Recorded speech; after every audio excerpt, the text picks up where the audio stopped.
دنیا میں جو لوگ دوسروں کو خیر سکھاتے ہیں، برائی سے روکتے ہیں، تعلیم دیتے ہیں، جہالت سے بچاتے ہیں، وہ لوگ امام کہلاتے ہیں، استاد کہلاتے ہیں، مرشد کہلاتے ہیں۔ بھلائی کے پیغام کو عام کرنے والے کو لوگ مصلح سمجھتے ہیں، اس کو اپنا بڑا جانتے ہیں اور کوشش کرتے ہیں کہ ان سے سیکھی ہوئی باتوں کو اپنی زندگی میں نافذ کریں۔ اللہ تبارک و تعالیٰ نے اس ساری امت کو یہ فرمایا ہے، ساری امت کو، کہ تم اس لیے بہترین امت ہو کہ تم نے لوگوں کو خیر کا حکم دینا ہے، تم نے لوگوں کو برائی سے بچانا ہے۔ کنتم خیر امت اخرجت للناس، فرمایا تم بہترین امت ہو، لوگوں کی بھلائی کے لیے تمہیں پیدا کیا گیا ہے۔ تأمرون بالمعروف وتنہون عن المنکر، تم لوگوں کو معروف کا حکم دو گے اور منکرات سے منع کرو گے۔ اس امت نے، پوری امت نے پیشوائی کرنی ہے پوری دنیا میں، جہاں بھی کفر ہے، شرک ہے، جہاں بھی اسلام سے دور لوگ عقائد لے کے بستے ہیں، ان سب لوگوں تک پیغام حق پہنچانا ہے، ان کی ذہن سازی کرنا، ان کو یہ بتانا کہ سچا اور کھرا دین دین اسلام ہے، ان کو یہ بتلانا کہ ہماری بھلائی، ہماری نجات اللہ کو ماننے میں ہے اور رسول کریم علیہ السلام کے دروازے کی گدائی میں ہے۔ یہ اس پوری امت کے ذمے اللہ نے لگایا۔ ہمارے ہاں لوگ یہ سمجھتے ہیں کہ مجھے نسبت حاصل ہو گئی ہے، اب میرا اعزاز بن گیا ہے، لیکن جو چیز وجہ نسبت ہے اس کو میں اختیار کروں چاہے نہ کروں۔ استاد بڑا باعث افتخار ہے، پر اس کی وجہ عزت یہ ہے کہ وہ پڑھاتا ہے، اور اگر وہ پڑھائے ہی نہ، وہ کہے جی میں استاد ہوں میری عزت کرو، بھئی آپ کا جو منصب ہے وہ بھی تو پورا کریں آپ۔ ایک شخص ہے جس کی وجہ عزت یہ ہے، وجہ فضیلت یہ ہے کہ وہ کسی کو کوئی ہنر سکھاتا ہے، کوئی کام سکھاتا ہے، وہ کہے کہ میری عزت تو کرو، پر جو وجہ ہے عزت کی وہ میں پوری نہیں کروں گا، تو لوگ کہیں گے بھی جو وجہ اعزاز ہے وہ تو آپ نے پورا کیا ہی نہیں۔ اس امت مسلمہ کی جو وجہ فضیلت ہے وہ سب سے پہلی تو یہ ہے کہ یہ رسول پاک کی امت ہے، یہ سب سے پہلا اعزاز ہے، اور دوسری اس کی جو فضیلت اللہ کے قرآن نے بیان کی وہ یہ کی کہ تأمرون بالمعروف، یہ لوگوں کو بھلائی کا حکم دینے والے لوگ ہیں، وتنہون عن المنکر، اور یہ لوگوں کو منکرات سے، بری چیزوں سے، بری باتوں سے روکنے والے ہیں۔ اس امت نے غلبے کا کام کرنا تھا، دنیا پہ دین کے جھنڈے کو بلندی دینی تھی۔ ہمارے ہاں جو ہمارا دین ہے نا، اسے ہم نے بطور مذہب کے لیا ہے، بطور دین کے نہیں۔ ہم دین اسلام کو مذہب کے طور پر لیتے ہیں، نماز پڑھنا، روزہ رکھنا، شادی کا موقع آ گیا تو چلو باقی سارے کام اپنی مرضی کے، اور نکاح ضرور کرنا ہے، ایجاب و قبول کرانا ہے دینی طریقے پر، اچھی بات ہے۔ ہم اس کو بطور مذہب کے لیتے ہیں، بطور دین کے نہیں۔ یعنی ہم کہتے ہیں کہ ہم مسجد کے اندر تو اسے قبول کریں گے، لیکن جب دینی طور پر قبول کریں گے نا، پھر ہم مطالبہ کریں گے کہ کچہری میں بھی رسول اللہ کا دین ہونا چاہیے۔ پھر ہم نفاذ کی بات کریں گے، پھر ہم اس کے غلبے، هو الذی ارسل رسولہ بالہدی والدین الحق، یہ دین ہے، والدین الحق لیظہرہ علی الدین کلہ۔ اللہ فرماتے ہیں یہ رسول ہم نے اس لیے بھیجے ہیں دین حق دے کے، تاکہ اس دین کو سارے دینوں پر غالب کر دیں، اس کا غلبہ ہو۔ ہمارا کفر کے ساتھ یہ طریقہ ہمیشہ یہ رہا، غیروں کے ساتھ، کہ بھئی دین ہمارا چلے گا، تم ہمیں جزیہ دو، اپنے مذہب کے مطابق تم کرو پوجا پاٹ معاذ اللہ جو تم نے کرنی ہے، اگرچہ وہ درست نہیں ہے۔ لیکن اب کیا ہوا ہے؟ اب یہ ہوا ہے کہ نظام ان کا ہے ہر جگہ پہ، اور ہمیں یہ کہا گیا ہے کہ نماز پڑھو کوئی حرج نہیں، روزہ رکھو، زکوٰۃ دو، خدمات کرو، لیکن جو نظام ہے ارسل رسولہ بالہدی والدین الحق لیظہرہ علی الدین کلہ، وہ ہمیں کہتے ہیں کہ نظام ہمارا رہے گا، امریکہ، افریقہ، برطانیہ میں نماز پڑھنے پر تو کوئی پابندی نہیں، لیکن وہ آپ کو آپ کے قانون کے مطابق نفاذ دین کی اجازت، اور یہاں بھی یہ حال ہے. ہمارا سیاستدان کیا کہتا ہے مولوی نماز پڑھے، کون منع کرتا ہے، بڑی مسجد بنائے، لیکن سیاست کی بات نہ کرے، وہ غلبے کی بات نہ کرے، وہ اسمبلی میں دین کی بات نہ کرے. یہ وہ بنیادی فرق ہے جسے سمجھنے کی ضرورت ہے کہ جب تک نفاذ دین نہیں ہوتا اتنی دیر تک یہ تفریق ختم نہیں کی جا سکتی کہ یہ امیر ہے اور یہ غریب ہے. اتنی دیر تک یعنی آپ تک نماز تو آئے گی اگر آپ بطور مذہب دین کو لیں گے، لیکن انصاف نہیں آئے گا. انصاف گھر میں تب آئے گا جب دین نافذ ہوگا. غریب کو اس کی داد رسی اس وقت ہوگی جب کچہری میں اور جب پارلیمنٹ میں دین آئے گا. یہ ضروریات زندگی کی تب پوری ہوں گی، ورنہ ٹھیک ہے غریب کی مدد ہو رہی ہے، مسکین سے تعاون ہو رہا ہے اپنے لب و لہجے، تو دین کے لیے جد و جہد کرنا، دین کے نفاذ کی کوشش کرنا، سب سے پہلا مسئلہ تو یہ ہے دین کیسے نافذ ہو. سب سے پہلا مسئلہ تو یہ ہے کہ ہمارے اندر وہ خاص شعور ہی نہیں کہ مذہب کو نافذ ہونا چاہیے، کیونکہ اپنی اپنی دکانداری، اپنا اپنا نظام، اپنا اپنا حساب، اپنے اپنے طریقے سے سب لوگ لے کے چل رہے ہیں. وہ ایک نظام کے جھنڈے کے تلے آنے کو تیار ہے. سب سے پہلی بات تو یہ ہے کہ ہمارے اندر دینی شعور پیدا ہو. ہم پسند کریں اس بات کو کہ اگر نبی پاک نے سادہ کھانا پسند کیا تو ہمیں بھی سادہ پسند ہے. ہم پسند کریں اس بات کو کہ اگر حضور نے فرمایا ہے کہ سادی بارات جائے گی، تھوڑے سے لوگ ہوں گے، نکاح آسان ہوگا، وہ برکت والا ہوگا، تو ہمارا یعنی وہ جو ہمارے اندر چیز پنپتی ہے نا کہ میں مطلب چاہ کرنا ہے میرے منڈے دا بیاہ ہے، وہ پنپے نہ، وہ خواہش نہ پیدا ہو. سب سے پہلی بات تو یہ ہے ہم کہیں یار میں اسی طرح بیٹی کا بیاہ کروں گا جس طرح مدینے والے نے سیدہ فاطمہ کا کیا ہے. ہم اسی طرح نکاح کو رواج دیں گے جس نکاح کا رواج نبی پاک نے مولا علی شیر خدا کے لیے پسند فرمایا ہے. یہ جب پہلی بات تو یہاں اپنے آپ کو کھڑا کرنا بڑا ضروری ہے. یہاں نہیں کھڑا کر پاتے. اگر پیسے ہاتھ نہیں آئے تو چلو ٹھیک ہے ہم سادے ہو گئے، اگر آ گئے تو یاد رکھو فقیری میں فقیری کرنا کوئی کمال نہیں، کرنی پڑتی ہے، مجبوری ہوتی ہے. فقیری میں فقیری کوئی کمال نہیں. کمال تو یہ ہے کہ تو بادشاہی میں فقیری کرے، تیرے پاس لاکھوں پڑے ہوں پر تیرا مزاج فقیرانہ ہو، کروڑوں اربوں تو خرچ کرنے کی طاقت رکھتا ہو لیکن تو کہے نہیں میں مزاج فقیر. سلام اس پر کہ جس نے بادشاہی میں فقیری کی، سلام اس پر کہ جس نے بے کسوں کی دستگیری کی، سلام اس پر کہ جس نے بادشاہی میں فقیری کی.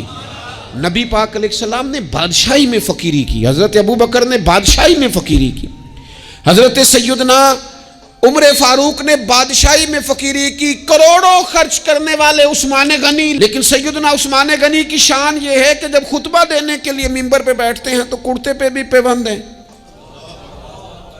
اور ان کی تہمت پر بھی پیوند ہیں اور ان کی پگڑی بھی پرانی ہے. تو لوگوں نے کہا یہ کیا ہے؟ تو کہا یہ وہی ہے جو ہمیں مدینے والے رسول نے سکھایا ہے. وہ خرچ کرنا ہے دوسروں پر، وہ سارے کا سارا اپنے اوپر اعلیٰ آسائشیں حاصل کرنا اور پتہ نہیں کہاں سے کہاں نکل جانا. حضرت مولا علی شیر خدا امیر المومنین ہیں، لیکن کوفے کی جامع مسجد کے باہر کھڑے ہو کے کہتے ہیں میری زرہ خرید لو، طامت زیادہ پرانی ہو گئی، اب تو پیوند کی جگہ بھی نہیں رہی، اگر پیسے ہوتے تو میں زرہ نہ بیچتا. یہ بادشاہی میں فقیری ہے. یہ کون ہے؟ یہ علی کون ہے؟ یہ حسنین کون ہیں؟ یہ دنیا کے باغ کے مالک نہیں، یہ تو جنت کے مالک لوگ ہیں. لیکن بادشاہی میں فقیری ہے. ایک تو یہ ماحول بنائیں کہ دین کو بطور دین قبول کریں، جس کو تجارت نہ بنائیں کہ میں نفل پڑھوں گا تو میرا کام صحیح چلے گا تو میں فلانا کام کروں گا. عبادت کو عبادت رہنے دیں. اگرچہ تسبیحات گننا جائز ہے لیکن ہر وقت اپنی نیکیاں گنتے ہی رہنا اور کانوں میں بتا دینا کہ آج میں 4,500 پڑھے ہے، یہ بھی ٹھیک.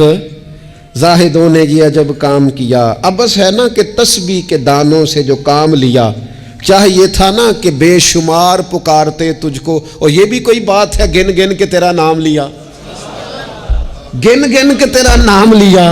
وہ جو دیتا ہے وہ بھی کبھی گنا ہے، لیکن اس کا نام بھی لینا تو پہلے گن لینا. یہ کیا بات ہوئی؟ میں نے کہا گننا جائز ہے، لیکن اس گننے میں اپنے آپ کی بڑھوتری بیان کرنا کہ میں بڑی شے ہوں، میں نے اتنا پڑھا ہے، یہ درست نہیں ہے۔ تو میرے عزیز، ایک تو دین کو نافذ کریں، اپنی طبیعت جی دین جو کہتا ہے نا۔ خواجہ صاحب نے خط لکھے ہیں کچھ 8 خط میں نے خواجہ صاحب کے پڑھے ہیں جو خواجہ قطب الدین بختیار کاکی کے نام ہے۔ ان خطوں میں نا ایک خط خواجہ صاحب نے اس طرح لکھا ہے اپنے مرید کو، کہتے ہیں خواجہ قطب الدین صاحب کو، کہتے ہیں پتر درویش کی مرضی کوئی نہیں ہوتی، درویش کی مرضی ساڑی تے ہے نا، چونکہ اسی درویش نہیں نا، ساڑی تے ہے نا، سویرے ناشتہ مرضی دا، دوپہر کو کھانا مرضی کا، آنا تو مرضی کا، جانا تو، پہننا تو مرضی کا۔ اور میرے صاحب کے پاس ایک شخص نے آ کے کہا حضور جو میں چاہتا ہوں وہ ہوتا نہیں، تو حضرت صاحب فرمانے لگے یہ تو خدائی دعویٰ ہے، جو چاہے ہو جائے یہ تو اللہ کی شان ہے۔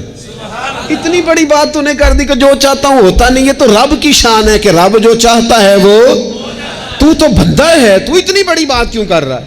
خواجہ معین الدین چشتی رحمۃ اللہ علیہ خواجہ قطب صاحب کو خط لکھتے ہیں اور فرماتے ہیں پتر درویش کی مرضی نہیں ہوتی۔ حضور کیا مانا؟ تو فرمانے لگے درویش کی وہی مرضی ہوتی ہے جو اس کے رب کی مرضی ہوتی ہے۔ ہم جب خود مذہب پہ عمل کریں گے تو لوگوں کو اندازہ ہوگا کہ مذہب عمل کے قابل ہے، دین عمل کے، لیکن خود تو عمل کر ہی نہیں رہے۔ ہر موقع پر برادری سامنے، ہر موقع پر رسم و رواج سامنے، تو دوسروں پر دین کیسے نافذ ہوگا؟ تو کہیں سے شروع کریں۔ دوسری بات یہ ہے کہ اشاعت علم بڑا ضروری ہے۔ دین کی جو بنیادی اور ضروری تعلیمات ہیں، دیکھیں کسی شخص کو کی روزی روٹی ٹھیک کر دینا بھی بڑی بات ہے، لیکن اس کو علمی طور پر مضبوط کر دینا، اس کو اللہ والا کر دینا، اس کا توکل مضبوط کر دینا، اس کے مزاج میں صبر پیدا کر دینا، حوصلہ پیدا کر دینا، خودداری پیدا کر دینا، عزت نفس اس کی طبیعت میں ڈال دینا، یہ اس کی جو خدمت ہے نا، یہ بہت بڑی خدمت کہ آپ نے کسی بندے کو اخلاقی طور پر دینی، روحانی اور مذہبی مزاج دے دیا۔ رسول اللہ صلی اللہ تعالیٰ علیہ وسلم کے زمانے میں صحابوں کے پاس کروڑوں اربوں خربوں روپے نہیں آئے تھے، ان کے پاس کیا آیا تھا؟ خلق محمدی کا رنگ آیا تھا ان میں صلی اللہ تعالیٰ علیہ وسلم۔ اس کو سیکھنے، سمجھنے اور عمل کرنے کی عادت، لوگوں میں پیغام دین اور اشاعت علم، یہ بڑا ضروری کام ہے، اور انسان ساری زندگی سیکھے۔ ابھی بھی قرآن مجید اللہ کے فضل سے کئی دفعہ موقع ملا اس کو ترجمے تفسیر کے ساتھ، مختلف تفاسیر کے ساتھ سارا دیکھنے کا، لیکن ابھی بھی بعض اوقات پڑھتے ہیں تو کچھ آیتوں کا نیا معنی سمجھ میں آتا ہے، کئی دفعہ پڑھنے پر چیز نہیں کھلتی اور دوبارہ پڑھی ہے تو کھل گئی ہے۔ حضور علیہ السلام نے فرمایا میرا قرآن کبھی پرانا نہیں ہوگا، جب بھی پڑھو گے تازہ ہی مزہ دے گا۔ ایک تو مزاج علمی بنائیں، دوسری بات یہ ہے کہ ڈیلیور کرنے کا مزاج ہو، دینے کا مزاج ہو۔ امت مسلمہ دیتی ہے، یہ کشکول طلب دراز نہیں کرتی، دکھ سنانا ہر وقت یہ مزاج پیدا کرنا کہ بڑی غریبی، بڑی آزمائش، بڑی پریشانی ہے، اس سے تو بندہ کمزور ہو جاتا ہے۔ طبیعت اس طرح کی ہو کہ کوئی سیکھ لے، کوئی سمجھ لے، کوئی اس کے اندر چیز پیدا ہو جائے، اپنی خودی کو، خودداری کو بیدار رکھنا اور کسی کا نفع کرنے کی کوشش کرنا۔ حضرت عمر فاروق رضی اللہ تعالیٰ عنہ سفر کر رہے تھے، ایک بوڑھے کو بھیک مانگتے دیکھا، اسے پہچان لیا، فرمایا تو فلانا فلانا یہودی نہیں؟ یہودی۔ اس نے کہا میں وہی ہوں۔ فرمایا بھیک مانگ رہے ہو؟ کہنے لگا میں اسلامی حکومت کو جزیہ دیتا ہوں، لیکن اب بوڑھا ہو گیا ہوں، کمائی نہیں کر سکتا، تو جزیہ تو دینا ہوتا ہے نا، تو میں کچھ خیرات کٹھی کرتا ہوں، تو کچھ اپنے اخراجات دیکھتا ہوں اور کچھ میں جزیہ دیتا ہوں۔ تو حضرت عمر اس کو پکڑ کے لائے وزیر خزانہ کے پاس، فرمایا جب تک یہ بندہ ٹھیک تھا میں جزیہ دیتا تھا، اب جب تک یہ بیمار ہے اسلامی حکومت اسے ماہانہ اس کے خرچہ دیا کرے گی۔ یہ امت تو دینے والی ہے، اس کو ماہانہ خرچ ہم دیں گے۔ وہ شخص کہتا ہے ساری عمر جزیہ دیا تھا، قریب رہے تھے، وہ اثر نہیں ہوا، اور حضرت عمر کی یہ بات ایسی اثر کر گئی، میں نے کہا حضور یہودی بن کے ضرور میں نے خیرات لینی ہے، آپ میرا ہاتھ پکڑے نا، مجھے کلمہ پڑھائیں، ہم اس مسئلے کو ہی ختم کریں، یہ تفریق ہی ختم ہو۔ امت تو دیتی ہے، امت تو بانٹتی ہے، امت کے اندر تو جذبہ ہوتا ہے۔ ایک پیشہ برا ہے جوانوں، یاد رکھنا، ایک پیشہ برا ہے، اور وہ ہے کسی کے آگے ہاتھ پھیلانا. جو جھاڑو دے کے روزی کماتا ہے بڑی شان والا بندہ ہے. جو سویرے اٹھ کے ٹائم پہ منڈی جاتا ہے, پھل لاتا ہے, ریڑی لگاتا ہے, وہ بادشاہ ہے, بادشاہ. اس لیے کہ اس نے ہاتھ نہیں پھیلایا, اس نے رب کی رحمت کا دروازہ کھٹکھٹایا ہے. وہ بادشاہ آدمی ہے, اس نے اعزاز کے ساتھ اپنی ذمہ داریوں کا احساس کیا ہے. بڑا مزہ آتا ہے جب شام کو بندہ اپنی دکان بند کرے اور پھر چھوٹے چھوٹے نوٹ گنے, اور پھر ان میں سے نا, میں نے دیکھا ہے غریبوں کو, کہتے ہیں جی میں نا جی وہ 50 روپے روز دے رکھے نے اللہ دی رات دینے نے, اور پھر اس میں سے وہ تھوڑے سے جب بچا کے کہتا ہے نا کہ آج میں نا مطلب 4 پیسے زیادہ ہیں, آج گھر پھل بھی لے کے جانا ہے. وہ جو ذائقہ ہے اسے کبھی محسوس تو کرو. میرے رسول پاک علیہ السلام نے فرمایا سب سے بہترین کھانا وہ ہے جو اپنے ہاتھوں کی محنت سے تو کما کے کھاتا ہے. اور فرمایا اللہ کے نبی حضرت داؤد علیہ السلام اپنے ہاتھوں کی محنت کر کے کما کے کھایا کرتے. امت کی یہ ذمہ داری ہے کہ امت مشقت کا مزاج بنائے, طبیعت بنائے, مشقت کی ذہن بنائے. ہمارے ہاں تو اب جناب وہ جدوجہد کا شوق نہیں, طبیعت نہیں, پڑھنے لکھنے تک کو لوگ بس ٹھیک ہے برکت سے سارا کچھ چل رہا ہے. چوتھی بات آپ کی خدمت میں یہ عرض کرنی ہے کہ امت اگر چاہتی ہے نا عروج پائے, تو پھر امت کو چاہیے کہ تھوڑا اتفاق کا بھی مزاج پیدا کرے. ہمارے ہاں نا فروعی مسائل میں بھی اتنا اختلاف ہے, اتنا رٹا ہے, کوئی بندہ دوسرے کو قبول کرنے کو تیار نہیں ہے. جھگڑا ہی جھگڑا, بحث ہی بحث. ایک گھر میں 4 لوگ رہتے ہیں اور چاروں کا مزاج مختلف ہے, چاروں کی پارٹیاں مختلف ہیں, چاروں کی سیاست مختلف ہے, چاروں کا مزاج مختلف. کسی خاندان میں اتفاق نہیں رہا, کسی قبیلے میں اتفاق نہیں رہا, کسی گروہ میں جماعتیں ٹوٹ پھوٹ کا شکار, تنظیمیں ٹوٹ پھوٹ کا شکار, ملکوں میں ماحول اتنا عجیب. یہ میرا وطن ہے پاکستان, جن لاکھوں لوگوں نے قربانیاں دی تھیں وہ پوچھتے ہیں اس لیے تمہیں وطن بنا کے دیا تھا. وہ جو ہجرت کر کے آتے رستے میں قتل کر دیے گئے تھے, وہ سوال تو کریں گے نا قیامت کے دن کہ یہ حال کیا تم نے وطن عزیز کا, یہ کیفیات تم نے کی لوگوں کی. کوئی حال ہی نہیں.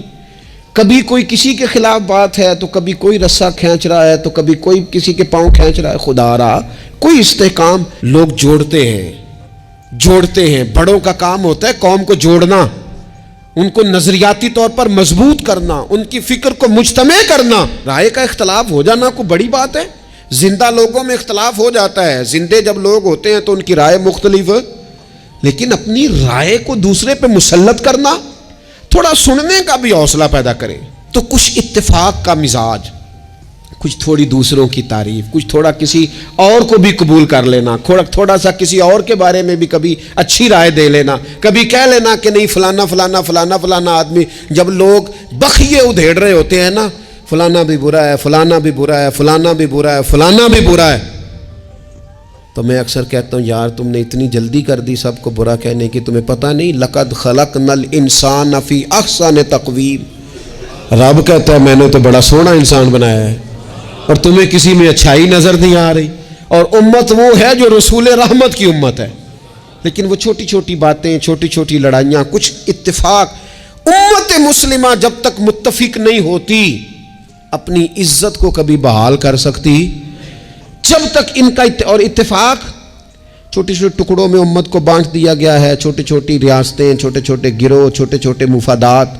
جب تک یہ اتفاق نہیں پیدا کرتے اتنی دیر تک آگے بڑھا جا سکتا. اور 5ویں بات, جب تک مسافر منزل پر پہنچنے کی تڑپ نہیں نہ پیدا کرتا اتنی دیر تک منزل اس کے قریب نہیں آتی.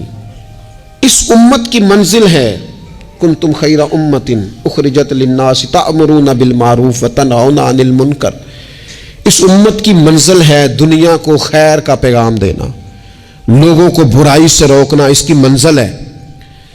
آپ سفر پہ جا رہے ہو نا جی, تو بندہ رستے میں قیام مختصر کرتا ہے, ضرورت کا کرتا ہے, بلا وجہ الجھاؤ نہیں پیدا کرتا. وہ کہتا ہے مجھے آگے بڑھنا ہے, مجھے کام کرنا ہے, آگے نکلنا ہے. وہ ادھر ادھر زیادہ وقت کا ضیاع نہیں کرتا, اس کو اپنے وقت پر پہنچنا ہے. اس کی کوشش ہوتی ہے کہ سفر جلدی ختم ہو. منزل مقصود جب لوگ طے کر لیتے ہیں تو پھر وہ جدوجہد کرتے ہیں کہ منزل ملے. منزل میں کیا کروں, کیسے عرض کروں. ہمارے ہاں لوگوں نے منزل کا تعین ہی نہیں کیا، منزل پیسے کو، شہرت کو، دولت کو بنایا۔ ہماری منزل تھی کہ ہم نے دنیا میں خیر پھیلانی ہے، ہم نے حق کی اذانیں دینی ہے، ہم نے لوگوں کو پیغام دینا ہے کہ اگر تم نے خیر سیکھنی ہے تو دروازہ رسول پہ آؤ صلی اللہ تعالی علیہ۔ لیکن ہمارا تو گھر کا جھگڑا ہی نہیں ختم ہو رہا، ذاتی رٹے ہی نہیں ختم ہو رہے، ہمارے اپنے روزمرہ کے مسائل نہیں ہمیں پیس کے رکھ، باہر نکلنے کو تیار ہی نہیں، بڑی سوچیں۔ اقبال کہنے لگے وائے ناکامی متائے کارواں جاتا رہا، اور کارواں کے دل سے احساس زیاں جاتا رہا۔ کہنے لگے مسئلہ تو یہ ہے کہ سارا کچھ لٹ گیا اور ہمیں احساس بھی نہیں کہ لٹ گیا ہے، امت بکھر گئی، ٹوٹ گئی، اور احساس بھی نہیں کہ ٹوٹ گئی۔ کچھ کوشش، کچھ جد و جہد، کچھ آگے بڑھنا، کچھ ہمت کرنا، کچھ تھوڑا سا منزل کی طرف سفر کرنا کہ ہم اپنا جتنے لوگ آئے نا امت مسلمہ میں انہوں نے خیر میں اپنا حصہ ڈالا۔ حضرت صدیق اکبر، فاروق اعظم، عثمان غنی، مولا علی، سعد بن ابی وقاص، حضرت ابو عبیدہ بن جراح، جناب معاذ بن جبل، حسنین، کریمین، آگے آئیے حضرت عمر بن عبدالعزیز، امام بخاری، امام مسلم، امام ترمذی، امام اعظم، امام احمد بن حنبل، امام شافعی، اعلیٰ حضرت بریلوی۔ آپ دیکھیں لوگ اپنے اپنے دور میں اپنا حصہ ڈالا، وہ دین کا پیغام دور کے تقاضوں کے مطابق سناتے گئے۔ اگر وہ پیغام بغداد آیا تو غوث پاک نے ممبر سجا لیا، اگر وہ پیغام اجمیر آیا تو خواجہ معین الدین نے ممبر سجا لیا، اگر وہ پیغام پاک پتن آیا تو بابا فرید ممبر پہ بیٹھ گئے، دنیا کو اللہ اللہ سکھا دی۔ اگر وہ پیغام لاہور آیا تو سید حجویر مخدوم امم، گنج بخش فیض عالم، مظہر نور خدا، ناکسارا پیر کامل کامل آرا، رہنما وہ اذانیں دیتے رہے، اپنے اپنے حصے کی ڈیوٹی کرتے رہے۔ اب میری اور آپ کی باری آئی، سو کے وقت نہ گزار دینا، دیکھنا سوتے سوتے اسرائیل نہ آ جائیں، دیکھنا کھانے پینے کے سفر میں ہی زندگی تمام نہ ہو جائے، دیکھ لینا پروگرام بناتے بناتے ہی سانسیں ٹوٹ نہ جائیں۔ اقبال تڑپ کے کہنے لگے، حضور کی بارگاہ میں کہنے لگے میری زندگی کا مقصد تیرے دین کی سرفرازی، میں اسی لیے مسلمان، میں اسی لیے مسلمان، میں اسی لیے مسلمان، میں اسی لیے نمازی۔ یہ سارا کچھ جو کچھ ہے یہ بلندی دین کے لیے، سربلندی مذہب اسلام کے لیے۔ اپنے اندر جو کوئی کچھ کر سکتا ہے وہ جد و جہد پیدا کرے۔ سب سے پہلی بات تو یہ عرض کی ہے کہ اپنے اندر دین کا شعور پیدار کرے، علم دین کا مزاج بنائے، بادشاہی میں فقیری کی طبیعت پیدا کرے، امت کو جوڑنے کی بات کرے، کم از کم فروعی اختلافات کو تو چھوڑے۔ اور پانچویں بات یہ ہے کہ جو کوئی کچھ کر سکتا ہے وہ کرے، آگے بڑھے۔ ایک بندے کو نمازی بنا سکتا ہے تو اسے بنائے، ایک کو قرآن مجید کی تعلیم کے قریب کر سکتا ہے تو کرے، لوگوں کو بتائے کہ یہ گناہ، یہ میل کچیل، یہ مومن کی شان ہی نہیں، مومن کا کردار، اس کی عظمت اس کے نام سے واضح ہے۔ حضور والے جو ہیں وہ تو لفظ سے واضح ہے کہ یہ کون لوگ ہیں۔ میری زندگی کا مقصد تیرے دین کی سرفرازی، میں اسی لیے مسلمان، میں اسی لیے نمازی، وما علینا الا البلاغ المبین۔